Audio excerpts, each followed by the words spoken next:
Hey guys, welcome back to my YouTube channel. I'm Kat Methven. For those of you that don't know me, for those of you that are constantly here, hello and welcome back. So today I've got something a little bit different for you. I wanted to chat through the breath that we use in yoga. So the breath is a really integral part of yoga. A lot of people say that unless you're breathing properly, you're not technically doing yoga. I will leave that for you to agree or disagree with. I know for me that when I practice yoga, the breath is absolutely one of the most important foundations, one of the most important elements of my practice, because that's how I connect to what's going on in my body. It's how I connect my body to my mind. It's how I find that little bit of meditation through the movement, and it's how I find a little bit of kind of, I guess, peace within those slightly uncomfortable postures as well.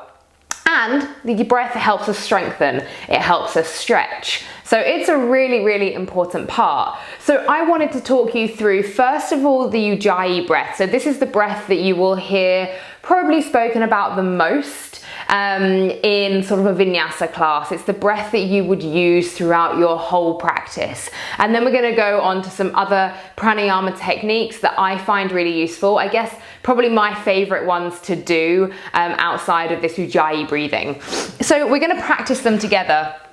Get yourself into a comfortable seated position. I've got myself up on a block here, which just helps me find a little bit more length in my spine, and it gives a little bit more space in the hips. So close off the eyes. Sorry, I'm just out of a cold, so I'm a little bit still bunged up, but hopefully this will be fine. So with the Ujjayi breath, we are closing off this sort of like the back of the throat. It's this kind of sound breath. We want to kind of aim to sound like the ocean or Darth Vader if you're a Star Wars fan.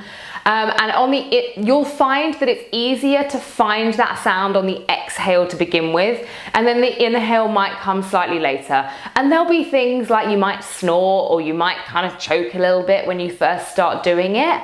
And that's fine, that's totally normal. Sometimes I even do that now if I get a little bit carried away and I lose sight of the focus.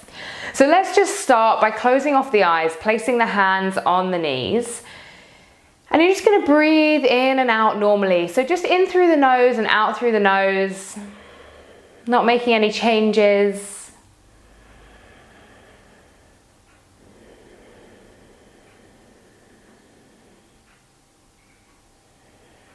Just being aware of the breath. So just notice how the breath feels within the body. Whereabouts it's circulating, maybe it's getting a little bit stuck in places. A lot of us Westerners in this modern crazy world find that because we are all stressed and hectic all the time, our breath lives up in our shoulders and in our neck. We're unable to get it down to the belly. So let's just try and now work that breath a little bit deeper, finding it down in the belly. Seeing if you can feel the belly rise and fall with each breath. And then just keeping the eyes closed, just listen to the sound that I make with my breath.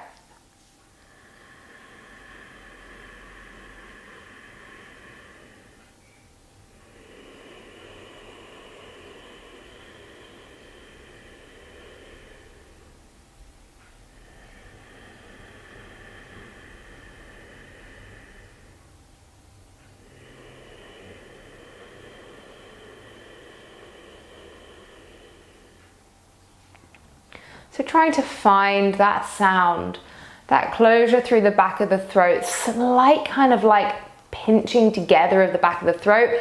The breath doesn't actually necessarily feel like at first glance that it's coming through the nose. It almost feels like you're breathing through your throat. But the breath, obviously the mouth is closed, so the breath is coming in through the nose and out through the nose. So maybe seeing if you can do a count for 3 on the inhale and then exhale for 3, or maybe 4 if that feels good. So let's just work on that together and see how that feels. Ujjayi breath is something that takes a little while to get used to. Okay, so it's not necessarily going to be, if you're a new time yogi here, you might not just get it straight away. If you do, awesome. If you don't, you just got to work on it. Let's just take a few more breaths before we move on to our next.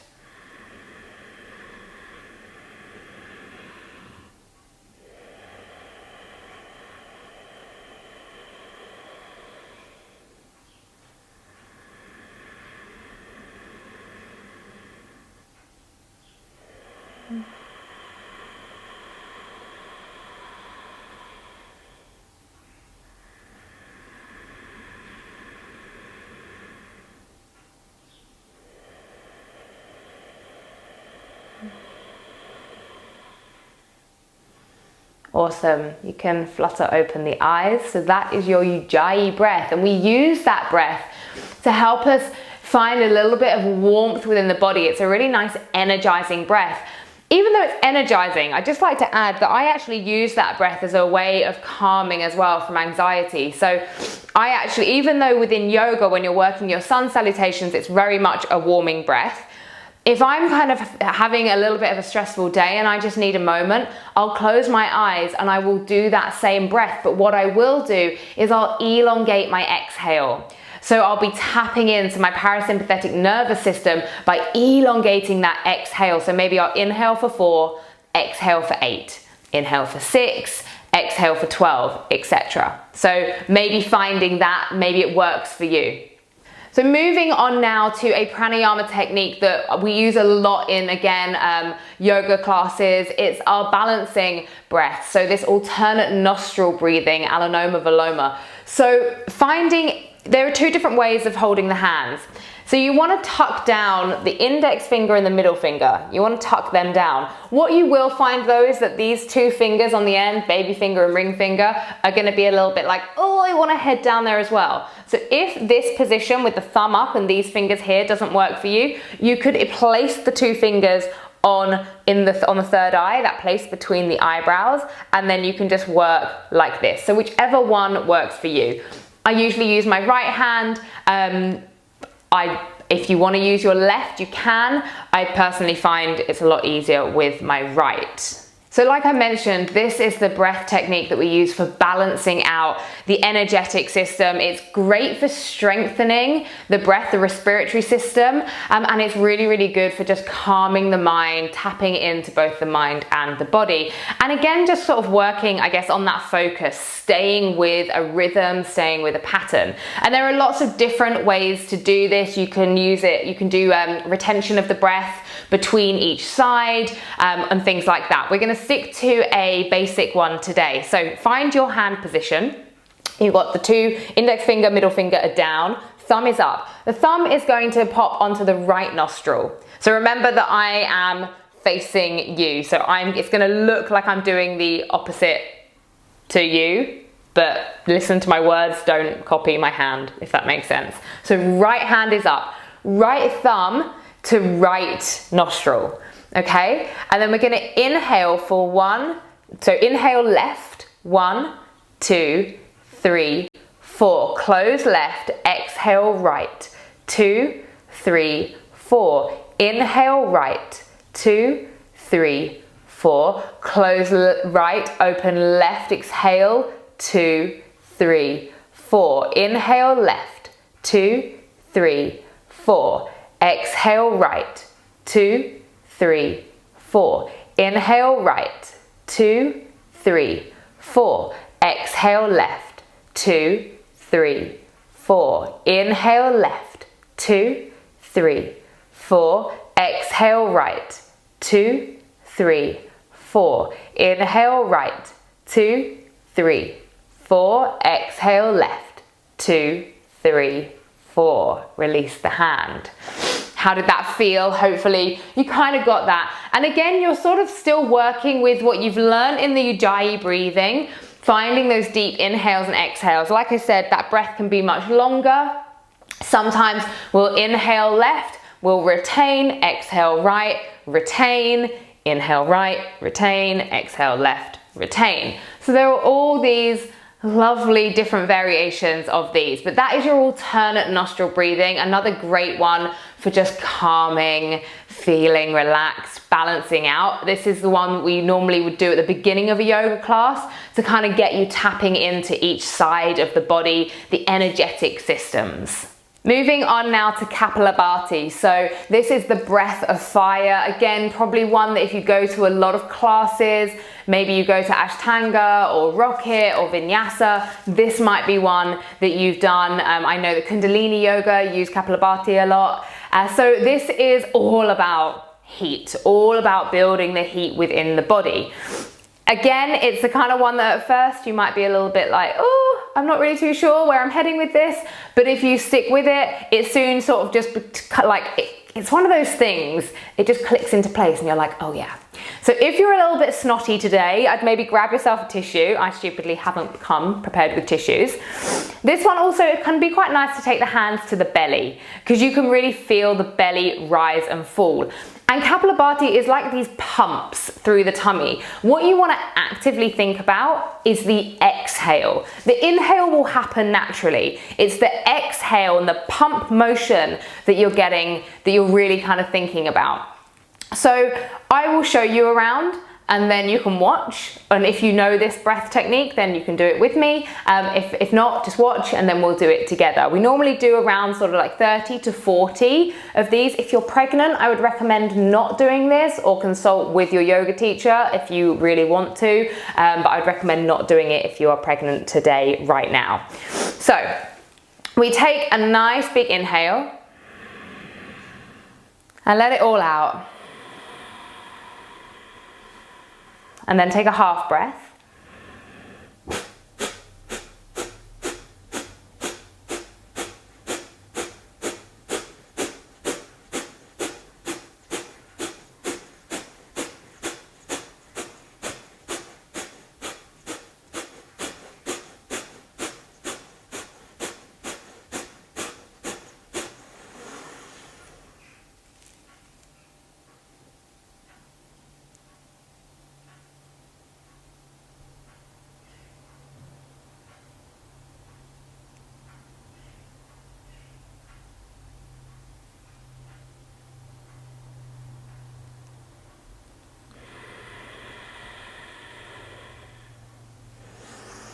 Okay, I actually found that very hard today because, like I say, I'm just coming out of a cold, so everything was very blocked. But you can see what I mean here by that pump motion, trying as well to keep it the pump from the tummy rather than it being like all up in the shoulders and stuff like that. And then when I dropped my chin to chest at the end, that was my retention of the breath, and then I let it all go. So let's try it together. Are we ready? Let's take a big inhale. And let it all out. Take a half breath and go.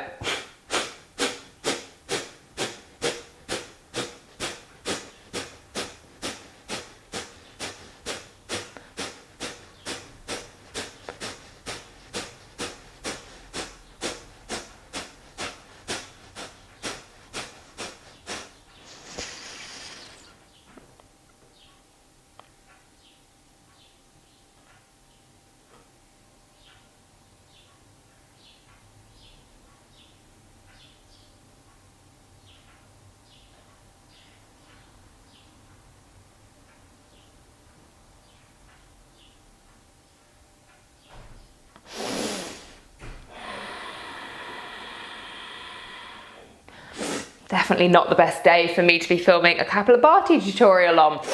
I hope that you found that a little bit easier than I did. Grab yourself a tissue if you need one. Yeah, it's quite normal that a little bit of snot might go flying out. We're all friends here, it's fine. So that's your breath of fire, and that's the breath that's gonna get you energized. It's gonna heat up the body. It's gonna get you really, your body and your mind into play for kind of a dynamic practice. And it's cleansing, so all about cleansing that system. Also as well, strengthening the abdomen as well. So all that pump motion, you're strengthening the abdomen, the kind of inner core. So really great, lots of good benefits. Are you ready now for some lion's breath? So this is one that is a little bit, it's one of those ones that you kind of at first are going to feel maybe a little bit self-conscious of doing, especially if you were in a yoga room, but it's such a nice cleansing breath. And if you're in a yoga class and you're doing this and everyone's doing the same, and so it doesn't matter what anyone thinks about you, not that it should matter anyway. And obviously if you're at home, then it doesn't matter. This is a really nice breath to do. It's a little bit more kind of in depth in terms of the positioning of the body. So pop yourself off of a block. Traditionally, you would have the heel of the foot tucked under and you'd be sitting sort of where the perineum is, your foot would be under there. Now, that might not be comfortable for some people. So the heel of your foot is kind of up where your bottom is. If that is not comfortable, you are just going to open the knees and you're just going to sit back on the heels. This is a really nice place to be as well. So either way, if you want to cross under and have the heel just underneath the perineum, sort of like adding that little bit of pressure, then great. If not, no worries. With the hands, I know that you can't see this very well because my it's quite short, small even frame. With the hands, you're going to put the backs of the hands against the knees. So the hands are pushing outwards, palms are facing forwards. You're going to take a big, big inhale. On your exhale, you're going to open the mouth really wide. The tongue is going to come out and you're going to try and curl the tongue round towards the chin. The gaze traditionally would go to the third eye, would go upwards. Just see how you get on. Go with the tongue first. If you can get the gaze as well, then awesome. My face normally goes a little bit weird when I do it, but I don't really care. So let's just try that. And when you breathe out, you're breathing out through the mouth and it's a real it's a lion's breath. It's energetic. It's cleansing. You're getting everything out. Okay, so hands in place when you're ready.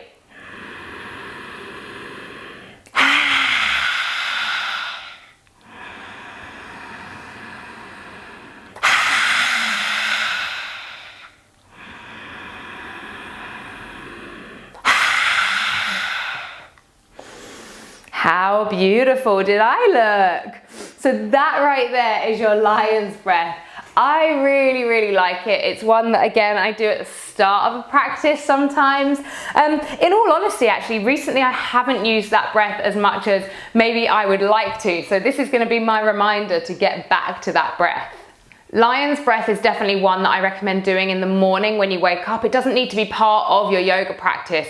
It's a great way to wake the face muscles up, wake the face up, wake the breath up, and energize. So I actually recommend just kind of getting out of bed in the morning and giving it a go. I'm going to add that into my morning routine again because I miss that breath and I haven't used it enough lately.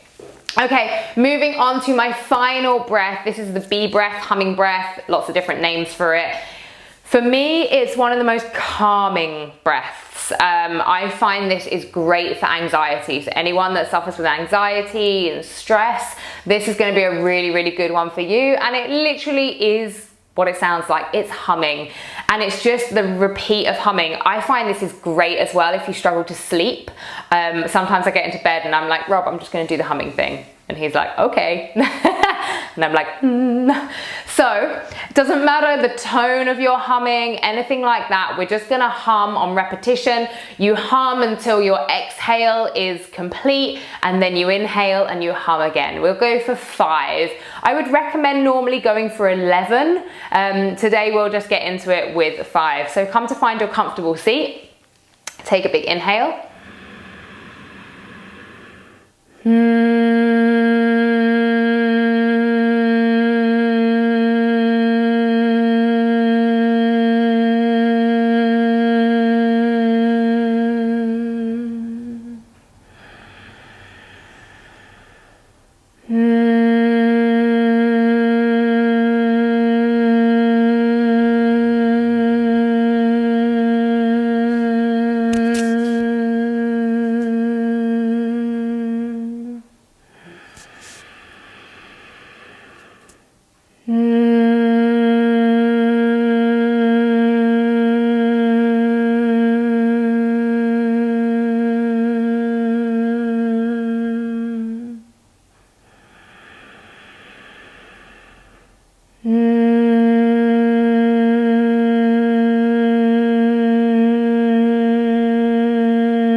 Just notice the vibrations in the body, through the lips, through the chest, vibrations in the heart. Fluttering open the eyes. I love that breath so much. I put my hands to my heart and I can feel the vibrations there. Humming breath is so beautiful when you do it in a class full of people, because after the first one, everyone's exhale is a different length, so everyone starts coming in at different times and it's just this constant vibration. It's really, really beautiful. If you ever come to my classes, we do it every so often. And on retreat, it's a big one that we do. So yeah, if you fancy doing a little bit of that breath work, come see me on a retreat. But anyway, thank you so much for watching. I hope that you got something out of that. You've learned a new technique, or you've maybe sort of been able to refine what you were already doing. Please do comment below if you have any questions. Thank you again, and I will see you again very soon. Bye-bye.